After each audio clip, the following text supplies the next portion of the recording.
when I was in primary. There was that Army of Helaman song that like we always sang and stuff.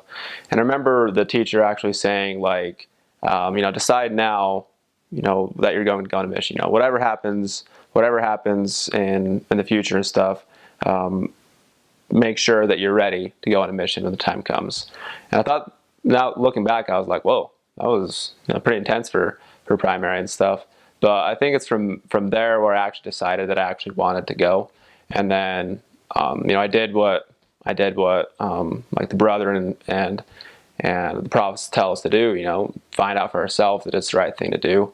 And I think that's one of the most important things is to know why you're going and know why it's important to yourself, know why it's important, and then to go. So for me, that's really what made me decide to go. In preparation, mission prep is never a bad idea. Mission prep is a great thing.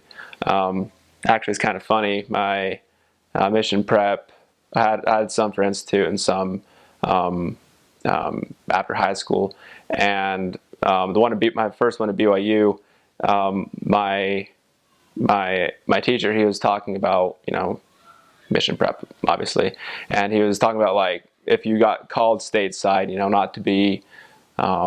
not to be discouraged or anything. It's still important. And I always tell people, like, whenever I talk about my mission, not to gloat or anything, just because it's funny, but he said, like, if you get called somewhere like New Mexico or something, then don't be bummed out about it and stuff. And right when he said that, I was like, that's where I'm going. I'm going to New Mexico.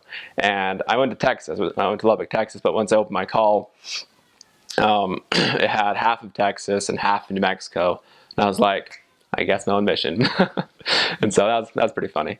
But yeah, mission prep and like I said, understanding why you're supposed to go, and having the desire, putting that in front of all other aspirations you have after high school, like being willing to give up going on dates, be willing to be away from your family, especially if you haven't had the chance to like go to college or something, to where you have that exposure, to where you have that separation. Learn to deal with that. Like learn to that's going to be, if that's going to be like a really big issue, then really think about it. Because I knew a lot of missionaries that was a big problem for them. Like they were away from their family for like 3 days, and they're like, I've never been away from them for this long. And so that's something definitely to consider. Also, of course, you have to, be worthy for it. Like I said, back then, they said, no matter what happens, people like during high school, I mean, things happen and stuff. We make mistakes and everything, but obviously, that's the whole point of the gospel, is that we can make those things right. And whatever there is that has gone amiss and stuff, you got to fix those things before you go, because they've hammered that over and over in general conference, that you can't be in the place, talking in the place of the Savior if you're not worthy to do so. You're his mouthpiece, so you've got to represent him the best that you can.